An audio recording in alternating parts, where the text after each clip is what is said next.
वल्क़लमि वमा यस्तून। नाज़रीन अस्सलामु अलैकुम वरहमतुल्लाहि वबरकातुहू। सीधी बात की ताज़ा तरीन खबरों में आप लोगों का इस्तकबाल है। ये सबसे पहले आज की सुर्खियों पर नजर करते हैं। चौथी मरतबा कर्नाटक के वज़ीर आला बने येडियुरप्पा। कर्नाटक के 3 मेंबरान असेंबली नाअहल करार 2023 तक नहीं लड़ सकेंगे इलेक्शन। इंसाफ की जगह में जमीयत उलमा का साथ देंगे 8 नौजवानों के वालिदैन व सरपरस्तों का आज़म। कई सालों से जेल में मुक़य्यद मजीद एक मुलजिम को सुप्रीम कोर्ट ने 21 दिनों के लिए पेरोल पर रिहा किए जाने के अहकामात जारी किए। हुजूम तशद्दुद के ताल्लुक से दाखिल की गई अर्जी पर समाअत मरकज और 10 रियासतों को सुप्रीम कोर्ट का नोटिस जारी। मगरबी बंगाल आसनसोल में मुस्लिम फेरी वाले से मारपीट, जय श्री राम कहने पर मजबूर करने का इल्जाम। अलीगढ़ में अब सड़क पर नहीं होगी नमाज, सभी मजहबी सरगर्मियों पर पाबंदी आयद। समाजवादी पार्टी के रुकने पार्लियामेंट आजम खान के खिलाफ जल्द हो सकती है कार्रवाई, स्पीकर ने दिया इशारा। पंजाब लुधियाना में एक फैक्ट्री में धमाका, 1 की मौत 10 जख्मी। भीड़ ने भगवान राम के नाम को कत्ल की चीख में बदल दिया, नुसरत जहां का बयान। बजट के बाद शुरू हुआ शेयर मार्केट का जवाल, जारी लगातार 7वें दिन गिरावट दर्ज। हम जजों की ही तकर्रुरी नहीं कर पा रहे, डॉक्टरों की कमी कैसे पूरी करें, सुप्रीम कोर्ट का बयान। भूटान के पानी छोड़ने से आसाम में सैलाब की सूरत हाल संगीन, अब तक 1000 करोड़ का नुकसान। उत्तर प्रदेश योगी हुकूमत ने मुलाजिमीन को दिया झटका, पुरानी पेंशन स्कीम नाफिज करने से इनकार। आजम खान खातून समाज से माफी मांगे, मायावती का बयान। ऑटो सेक्टर में 10 लाख मुलाजिमतों पर लटक रही है तलवार, प्रियंका गांधी का इजहार फिक्र। ट्रंप इमरान मुलाकात के बाद वक्त आ गया है कि वादों पर अमल दरामद किया जाए, अमरीकी महकमे खारिजा का बयान। अमेरिका में 16 साल बाद सजाए मौत बहाल। फिलिस्तीन ने इसराइल के साथ तयशुदा तमाम मुआहदे मुअत्तल कर दिए। तुर्की मलेशिया पाकिस्तान से फरीकी ताउन को आगे बढ़ाया जाएगा, तुर्क सदर का बयान। काबुल बम धमाकों से गूंज उठा, 10 हलाक मुतादिद जख्मी।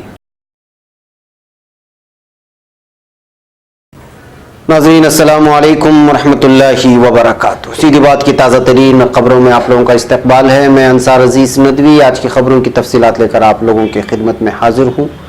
नाज़रीन, तफसीलात में जाने से पहले आप लोगों को इत्तला कर दूँ कि आज का प्राइम टाइम शाये हो चुका है और साथ ही सीधी बात भी शाये हो चुकी है, जो वीकली सीधी बात होती है। आप लोग जानते हैं कि उसमें वीकली सीधी बातों में मेरा ईरान के सफ़र के दौरे के बाद जो है उस पर मुसलसल गुफ्तगू हो रही है। मेरा दूसरा एपिसोड है जो ईरान की इस्लामी तारीख़ और इस्लाम किस तरह आया, बहुत सारी तारीख़ी मालूमात दी गई हैं।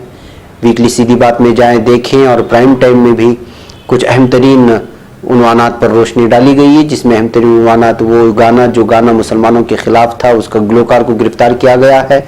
और फिर शाम से एक अंदोहनाक खबर आई है जिस बच्ची ने अपने बहन को बचाते बचाते पूरे, जिसकी वीडियो वायरल हुई थी, शामी बच्ची, वो आज इंतकाल कर चुकी है। सारी तफसीलात पेश की गई हैं, जाएं देखें, दूसरों तक फैलाने की कोशिश करें।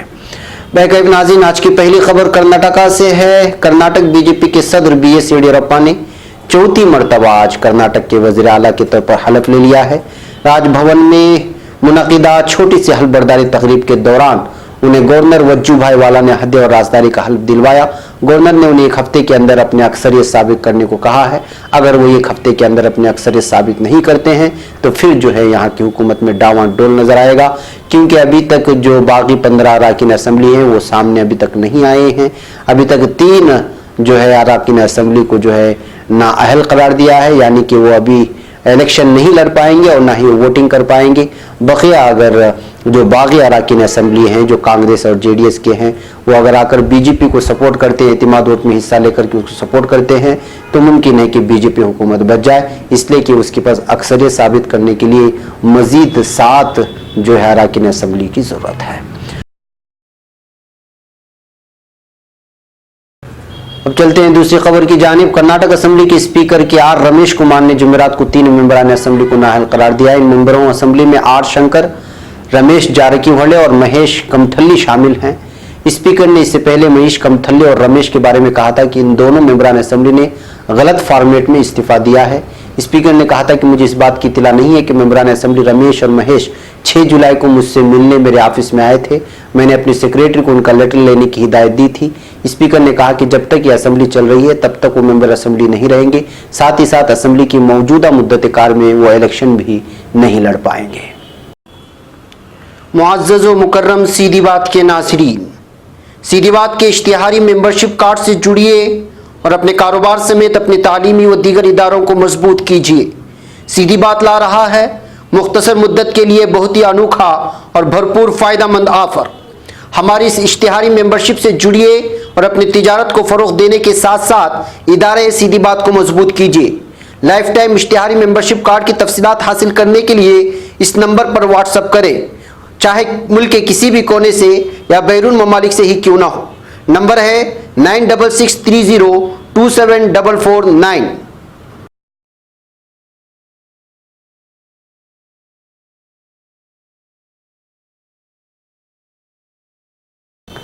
अब खबर मुंबई से। मुंब्रा औरंगाबाद से गिरफ्तार शुदा बेगुनाह मुस्लिम नौजवानों की दिफा के लिए जमीयत उलमा महाराष्ट्र की लीगल टीम के सरबराह और माहिर कानूनदा सीनियर एडवोकेट पठान तौर खान ने जारिहाना तौर पर कानूनी नुकात से लेस कार्रवाई को अंजाम दिया है, जिसका शुक्रिया अदा करने और इंसाफ की जंग में मरते दम तक साथ देने के अज़्म के साथ 10 में से 8 मुल्ज़िमीन के अहले खाना व सरपरस्तान ने जमीयत उलमा के दफ्तर पहुंचकर गिरफ्तार शुदा नौजवानों की बेगुनाही साबित करने का आज़म किया। गिरफ्तार शुदा नौजवानों में से 8 नौजवान, जिनमें मजहर अब्दुल रशीद, मोहसिन सिराजुद्दीन खान, तकी सिराजुद्दीन खान, सलमान सिराजुद्दीन खान, सरफराज अब्दुल हक उस्मानी, तलहा हनीफ पोतर्क और फहद इश्तियाक अंसारी, जमाल नवाब कत्तू पाड ने अपने मुकदमे की पैरवी के लिए दरखास्तें और वकालतनामे जमीयत लीगल टीम के सुपुर्द किए हैं और जमीयत पूरी जिम्मेदारी के साथ अदालत में पैरवी कर रही है। मज़कूरा बाला नौजवानों के अहले खाना ने सख्त रद्द-ए-अमल का इजहार करते हुए कहा कि कुछ लोग अपने वकील का नाम देकर गलत बयानबाजी व इश्तिहारात देकर सस्ती शोहरत हासिल करना चाहते हैं और ये बावर कराने की कोशिश कर रहे हैं कि हमारे बच्चों की पैरवी खिजर पटेल कर रहे हैं, जबकि हकीकतन सिर्फ रिमांड के अलावा ना तो वो कभी पैरवी के लिए खड़े हुए और ना ही एटीएस के रूबरू हमारे बच्चों का दिफा किया। और तो और जनवरी 2019 से लेकर जुलाई तक महाराष्ट्र एटीएस ने कई दरखास्तें दाखिल करते हुए अदालत से अपने हक में फैसले लिए, जिस कार्रवाई में खिजर पटेल लाइल्मी से या कस्दन गैर हाजिर रहते हुए बहस से किनारा कशी इख्तियार की। ऐसे और कई दीगर वजूहात और अपने बच्चों के बार बार इसरार पर हमने एक केस जमीयत उलमा महाराष्ट्र के सदर मौलाना हाफिज मोहम्मद नदीम सिद्दीकी से गुजारिश करते हुए एडवोकेट पठान तहूर खान और उनकी टीम के सुपुर्द किया, उनको दिफा के लिए मुंतखब किया है। हमें लगता है कि हमारे बच्चों का केस सही लोगों के हाथ में आया है और हमें इनके जरिए इंसाफ मिलने की उम्मीद है। कल की 2 अखबारात में गुलजार आजमी की तस्वीर के साथ शाये खबर में कोई सच्चाई नहीं है, वो झूठ पर मबनी प्रोपेगेंडा है। इनकी जमात और उनके वकला के तरीक़ेकार से ना हम मुत्तफिक थे, ना हैं और ना आइंदा रहेंगे, इस तरह का इजहार किया गया है। एक और खबर मुंबई से। गुज़िश्ता 25 सालों से जेल की सलाखों के पीछे मुक़ैद उम्र कैद की सजा काट रहे 50 साल एक शख्स को आज उस वक्त राहत हासिल हुई जब सुप्रीम कोर्ट ऑफ इंडिया की 2 रुकनी बेंच ने इसे 21 दिनों के लिए पेरोल पर रिहा किए जाने के अहकाम जारी किए हैं, जबकि दीगर 2 मुल्ज़िमीन की पेरोल पर रिहाई के अर्जदास पर सुप्रीम कोर्ट ने नोटिस जारी किया है। जयपुर की सेंट्रल जेल में उम्र कैद की सजा काट रहे टाडा मुल्ज़िमीन की पेरोल पर रिहाई का बेड़ा जमीयत उलमा महाराष्ट्र कानूनी इमदाद कमेटी ने सदर जमीयत उलमा हिंद मौलाना अरशद मदनी की हिदायत पर उठाया है और अब तक इस कोशिश में 7 मुल्ज़िमीन की पेरोल पर रिहाई अमल में आई है, जिसमें आफाक खान यूपी भी शामिल है, जिसे आज सुप्रीम कोर्ट ऑफ इंडिया की 2 रुकनी बेंच के जस्टिस उदय अमीश ललित और जस्टिस वनत शरण 21 दिनों के लिए पेरोल पर रिहा किए जाने के अहकाम जारी किए हैं।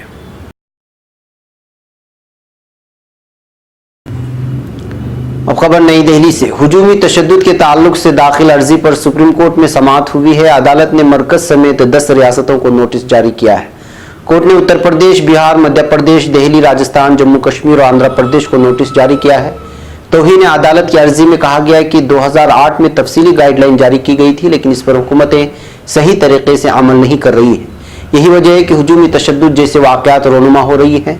अर्जी के मुताबिक पुलिस और मकामी इंतजामिया ने भी कारगर कदम नहीं उठाया है। याद रहे कि अदालत में वफाद आम्मा अर्जी दाखिल कर 2018 में सुप्रीम कोर्ट के जरिए इस मामले में दिए गए एक फैसले को ठीक से नाफिज कराने का मुतालबा किया गया है। इसी अर्जी पर समाअत करते हुए अदालत उज़्मा ने आज मरकजी वज़ारत दाखिला को नोटिस जारी किया है। अब खबर मगरिबी बंगाल से। मगरिबी बंगाल के आसनसोल के पास हीरापुर इलाके में एक मुस्लिम फेरी वाले से मारपीट और उसको जबरदस्ती जय श्री राम बोलने के लिए मजबूर करने के वाकये के बाद कशीदगी फैल गई है। इंतजामिया ने एहतियातन सिक्योरिटी में इजाफा कर दिया है और इंटरनेट खिदमात भी रोक लगा दी है। इस वाक़े के बाद सोशल मीडिया पर एक वीडियो भी वायरल कराया गया है जिसके जरिए हिंदू मुस्लिम फसाद होने का दावा किया जा रहा है।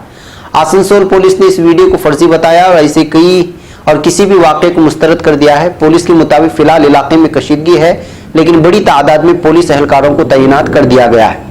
अफसरान के मुताबिक कुछ नौजवानों ने एक मुस्लिम फेरी वाले से मारपीट की और उसको जय श्री राम बोलने के लिए कहा था। बाद में उसको मकामी अस्पताल में दाखिल कराया गया। हालांकि इस मामले में अभी तो कोई गिरफ्तारी अमल में नहीं आई है। अब खबर अलीगढ़ से। मुसलमानों के जरिए जुमा की नमाज मस्जिद में जगह न होने की सूरत में सड़कों पर अदा किए जाने से हिंदुत्व ज़हनियत के लोगों की नाराजगी कोई नई नहीं है और मगरबी बंगाल व उत्तर प्रदेश में इसके खिलाफ उन्होंने आवाज उठानी शुरू कर दी है। हिंदू तबके से ताल्लुक रखने वाले कुछ शिद्दत पसंद अफराद ने सड़क पर जुमा की नमाज बंद न किए जाने की सूरत में हनुमान चालीसा पढ़ने का ऐलान गुज़िश्ता दिनों यूपी में हुआ था और उसका नतीजा ये निकला कि अलीगढ़ जिला इंतजामिया ने सड़कों पर सभी तरह की मजहबी सरगर्मियों पर रोक लगा दी है। जिला इंतजामिया ने इस कदम के पीछे जिला में बढ़ती कशीदगी का हवाला दिया है। इंतजामिया ने कहा कि ऐसी खबरें मिली थी कि कुछ राइट विंग के लोग सड़कों पर मुस्लिम तबके की नमाज पढ़े जाने की मुखालिफत में आरती और हनुमान चालीसा के पाठ से जुड़े प्रोग्राम मुनाकिद कर रहे हैं और इससे दो तबके के दरमियान माहौल कशीदा होता हुआ नजर आ रहा है। अलीगढ़ जिला मजिस्ट्रेट सीवी सिंह का कहना है कि बगैर पहले से इजाजत लिए सड़कों पर किसी भी तरह की मजहबी सरगर्मी पर पाबंदी लगा दी गई है। अब खबर यूपी से। डिप्टी स्पीकर रमा देवी पर आजम खान के बयान की गूंज आज भी लोकसभा में सुना दी। अरकान पार्लियामान ने आजम खान की हरकत की मजम्मत की है। उन्होंने आजम खान की हरकत को खवातीन की बेअदबी से ताबीर किया है। वजीर कानून रविशंकर प्रसाद का कहना है कि आजम माफी मांगे वरना उनकी रुकनीत मुअत्तल की जाएगी। लोकसभा में जुमेरात को समाजवादी पार्टी के रुकन आजम खान के बर्ताव की आज सभी पार्टियों ने एक आवाज होकर मजम्मत की और स्पीकर ओम बिरला ने जल्द कार्रवाई करने की यकीन दहानी भी की है। अब खबर पंजाब से। पंजाब के लुधियाना वाक़े मंडियन कला में एक फैक्ट्री में धमाका होने की खबरें मौसूल हो रही हैं। इस धमाके में एक शख्स हलाक हो गया है जबकि कम से कम 10 अफराद जख्मी हो गए। जख्मियों को करीब के अस्पताल में इलाज के लिए दाखिल कराया गया है।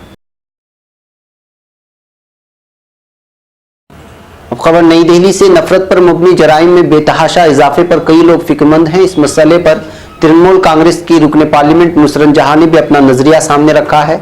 मॉब लिंचिंग और नफरत आमेज तशद्दुद से मुतालिक 49 दानिश्वरों के जरिए वजीर आज़म नरेंद्र मोदी को लिखे गए खुले खत की तारीफ करते हुए नुसरत जहां ने कहा कि अक़लियती तबका भीड़ के खौफनाक अमल का सामना कर रहा है। दरअसल मीडिया में नुसरत जहां के खत का हवाला पेश करते हुए मॉब लिंचिंग जैसे क्राइम पर उनका नजरिया बयान किया जा रहा है। इसके मुताबिक नुसरत जहां ने कहा कि मुल्क में नफरत पर मबनी जराइम और भीड़ के जरिए कत्ल के वाक़यात में जबरदस्त इजाफा हुआ है। साल 2014 से 2019 की मुद्दत में मुसलमानों, दलितों और अक़लियतों के खिलाफ सबसे ज्यादा नफरत पर मबनी जराइम हुए हैं। साल 2019 में ही 11 से भी ज्यादा नफरत के जराइम हो चुके हैं और 4 लोग मारे जा चुके हैं और वो सभी अक़लियती तबके से और दबे कुचले लोग थे। अब खबर नई दिल्ली से। घरेलू शेयर बाजार पर लगातार 7वें दिन जुमा को गिरावट जारी रही। हालांकि शुरुआती कारोबार के दौरान सेंसेक्स और निफ्टी में उतार चढ़ाव देखने को मिला। मुंबई स्टॉक एक्सचेंज BSE के 30 शेयरों पर मबनी इंडेक्स सेंसेक्स गुज़िश्ता सेशन की क्लोजिंग से तकरीबन 37,831.36 पर खुला और 37,888.36 तक उछला, जबकि उसकी निचली सतह 37,690.47 रही है।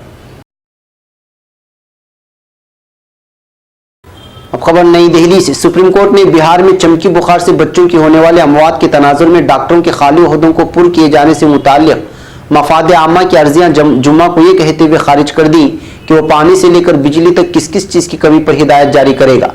चीफ जस्टिस रंजन गोगोई और जस्टिस दीपक गुप्ता की बेंच ने कहा, जजों, डॉक्टरों, वज़रा, राज्यसभा के अराकीन के अलावा पानी और सूरज की रोशनी की भी कमी है तो वो किस किस चीज की कमी को पूरा करने की हिदायत देंगे। अदालत का यह तबसरा उस वक्त आया जब अर्जी गुजारों में से एक वकील ने दलील दी कि बिहार में 57% डॉक्टरों की कमी है।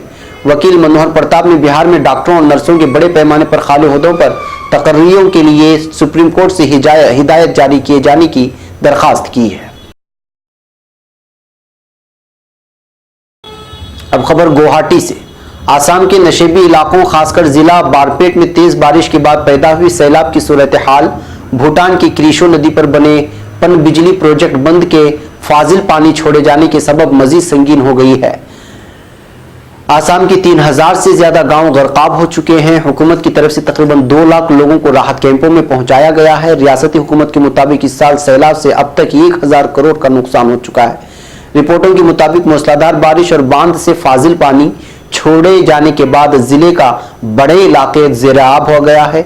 इलाके के सब डिविजनल अस्पताल में सैलाब का पानी घुस गया है, जिसके बाद मरीजों को महफूज मकामात पर ले जाया गया है। पाठशाला शहर में सभी वार्ड पानी में डूब गए हैं। अब खबर यूपी से। योगी हुकूमत में तवील मुद्दत से पुरानी पेंशन स्कीम की बहाली का मुतालबा करने वाले मुलाजिमीन को जबरदस्त झटका लगा है। वज़ीर आला योगी आदित्यनाथ ने दो टोक लफ्जों में कह दिया है कि सूबे में फिर से उस इंतजाम को नाफिज करने का उनका कोई इरादा नहीं है। कानून साज कौंसिल में वजीर मालियात राजेश अग्रवाल ने एक सवाल के जवाब में उसकी जानकारी दी। जुमेरात को कानून साज कौंसिल में राजेश अग्रवाल ने पुरानी पेंशन स्कीम नाफिज करने से मुतालिक सवाल पर तहरीरी जवाब दिया और इस सिलसिले में योगी हुकूमत की मंशा जाहिर की। अब खबर लखनऊ से। बहुजन समाज पार्टी बीएसपी की सदर मायावती ने लोकसभा में समाजवादी पार्टी के रुकने पार्लियामेंट आजम खान के बर्ताव की मजम्मत करते हुए उनसे मुल्क की तमाम खवातीन से माफी मांगने का मुतालबा किया है। मायावती ने ट्वीट किया, एसपी के रुकन पार्लियामेंट आजम खान के जरिए लोकसभा में प्रिसाइडिंग ऑफिसर कायम मकाम स्पीकर के खिलाफ जिस तरह की नाजेबा जबान का इस्तेमाल किया गया है वो खातून के इज्जत और एहतराम को ठेस पहुंचाने वाला है और बेहद काबिल मजम्मत है। इसके लिए उन्हें पार्लियामेंट में ही नहीं बल्कि तमाम खवातीन से माफी मांगनी चाहिए। एक और खबर यूपी से। मुल्क में मुलाजिमतों पर मंडलाते खतरे को लेकर कांग्रेस जनरल सेक्रेटरी प्रियंका गांधी ने फिक्र का इजहार किया है। उन्होंने ट्वीट करके कहा कि ऑटो सेक्टर में 10 लाख लोगों की मुलाजिमत खतरे में है। यहां काम कर रहे लोगों को अपनी रोजी रोटी से नए ठिकाने ढूंढने पड़ेंगे। खत्म होते रोजगार, कमजोर पड़ती तिजारत और मईशत की कमर तोड़ने वाली पॉलिसी पर बीजेपी हुकूमत की खामोशी सबसे ज्यादा खतरनाक है। मुल्क में हर सेक्टर का हाल बुरा है। नौजवानों को मुलाजिमतें नहीं मिल रही हैं बल्कि मुलाजिमतें धीरे धीरे खत्म ही होती जा रही हैं। अब खबर वाशिंगटन से। अमरीकी महकमे खारिजा की तर्जुमान मॉर्गन आर्टग्स ने कहा है कि वज़ीर-ए-आज़म इमरान खान और अमरीकी सदर डोनाल्ड ट्रंप की पहली मुलाकात के बाद अज़ाइम को आगे बढ़ाने का वक्त आ गया है। अमरीकी महकमे खारिजा की तर्जुमान मॉर्गन आर्टग्स ने वाशिंगटन में सहाफ़ियों से गुफ्तगू करते हुए कहा कि इमरान खान और डोनाल्ड ट्रंप के दरमियान पहली मुलाकात ने अमरीकी सदर वज़ीर खारिजा माइक पोम्पियो को मौका फराहम किया है कि वो उनके साथ ज़ाती ताल्लुकात और हम आहंगी पैदा करें। मॉर्गन आर्टग्स का कहना था कि दोनों सरबराहान ममलिकत की पहली मुलाकात कामयाब रही और वक्त आ गया है कि इन मुलाकातों में किए गए वादों पर अमल दरामद किया जाए और आगे बढ़ा जाए। अब खबर वाशिंगटन से। अमरीकी हुकूमत ने कत्ल के जराइम में मुलव्वस 5 कैदियों की सजाए मौत की तारीख तय करते हुए 16 साल बाद इस सजा को बहाल कर दिया है। अमरीकी सदर डोनाल्ड ट्रंप की पुरतशद्दुद जराइम पर सख्त सजा की हिदायत पर अमल करते हुए अटॉर्नी जनरल बिल बार ने फेडरल ब्यूरो ऑफ प्रिजन्स यानी विफाकी प्रिजन्स में सजाए मौत के लिए जानलेवा इंजेक्शन का तरीका अपनाने का कहा है। वाज़ेह है कि अमेरिका की मुख्तलिफ रियासतों की जानिब से रियासती जराइम पर 25 सजाए मौत पर अमल दरामद किया जा चुका है। अपने बयान में उन्होंने कहा कि जस्टिस डिपार्टमेंट की जिम्मेदारी इंसाफ फराहम करना है और हम अदलिया के फैसलों पर मुतासिरीन और उनके अहले खाना के लिए अमल दरामद कर रहे हैं। अब खबर फिलिस्तीन से। फिलिस्तीनी इंतजामिया ने कौमी कौंसिल के फैसलों पर अमल दरामद करते हुए इसराइल के साथ तयशुदा तमाम मुआहदों पर अमल दरामद मुअत्तल करने का फैसला किया है, जबकि इस फैसले पर अमल दरामद के लिए एक खुसूसी कमेटी तश्कील दी गई है। खबर के मुताबिक फिलिस्तीनी सदर महमूद अब्बास ने गुज़िश्ता रोज रामल्ला में आला सतही इजलास की सदारत की। इस मौके पर उन्होंने कहा कि वहशियाना ताकत के इस्तेमाल सरजमीन फिलिस्तीन बिलखुसूस बैतुल मक़दिस में सहनी रियासत को अपनी इजारादारी कायम करने की इजाज़त नहीं दी जाएगी और इसके तमाम इक़दामात गैर आईनी और बातिल हैं। फिलिस्तीनी सदर महमूद अब्बास का कहना था कि हमने अमन अमल से कभी इनकार नहीं किया, जबकि अल-कुद्स काबिल फ़रोख्त नहीं और न ही ये कोई जायदाद का झगड़ा है। अब खबर तुर्की से। सदर रजब तैयब एर्दोगान का कहना है कि वो तुर्की, मलेशिया, पाकिस्तान से फरीकी ताउन सिलसिले को आगे बढ़ाने के अमल की हिमायत करते रहेंगे। सदर तुर्की ने अनकरा के सरकारी दौरे पर मौजूद मलेशिया के वज़ीर-ए-आज़म महातिर मोहम्मद के साथ बिलमुशाफा और बैनुल-वुफूद मुज़ाकरात के बाद मुश्तरिका प्रेस कॉन्फ्रेंस का एहतिमाम किया। जनाब एर्दोगान ने बताया कि कल के मुज़ाकरात में D8 के रुकन 2 स्ट्रेटेजिक शराकतदारों की हैसियत से हमने किस नौइयत के इक़दामात उठाए जाने पर बातचीत की। इस्तांबुल में मलेशियाई कौंसिल खानी के क़याम का फैसला करने की भी तवज़ीह करने वाले सदर एर्दोगान का कहना था कि इक़दाम दो तरफ़ा ताल्लुकात में अहम सतह की खिदमात फराहम करेगा।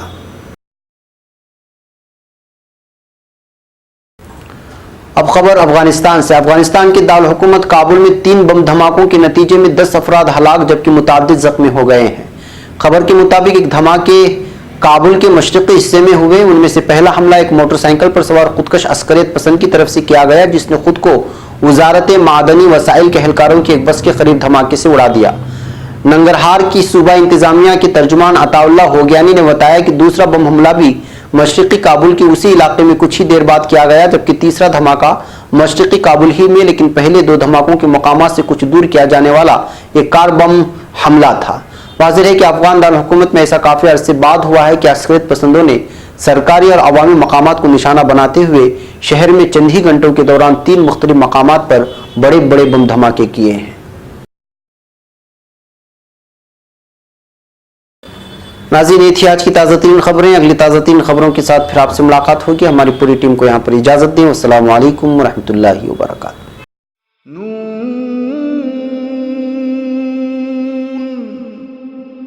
वल क़लम वमा यस्तूरून।